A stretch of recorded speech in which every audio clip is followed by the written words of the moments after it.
بقيادة راسبوتين وفي زمن مهبب ومطيب بطيء. كتروا قوي في زماننا الناس المظلومين ودعوا دعوة واحدة لرب العالمين.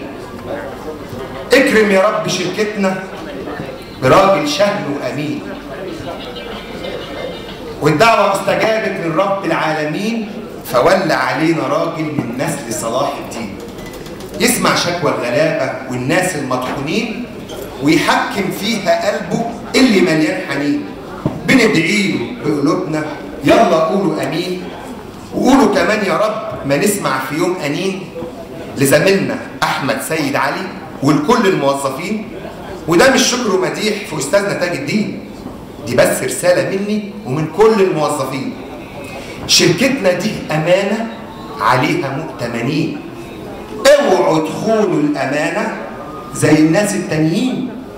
وعشان نكون صراحه ومش متكدبين، احنا زعلنا منكم وكمان مقموصين. مش هي دي الهيكله، دي كدابين. الهيكله يعني انصاف لصغار الموظفين. انا كل اساسيه 238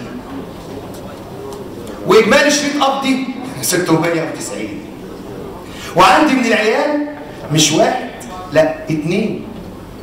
ازاي بس اعيش من غير مساعدة الوالدين اللي المفروض اعولهم بعد بوس الايدين؟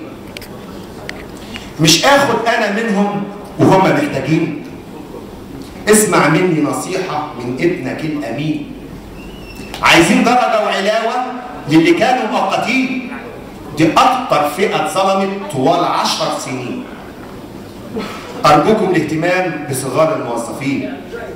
يعني عايزين مرتب ما يكونش له 2000 عشان نحيا بكرامة وراسنا مرفوعين ونعيش نموت نقولها فليحيا تاج الدين. شكرا. شكرا للأستاذ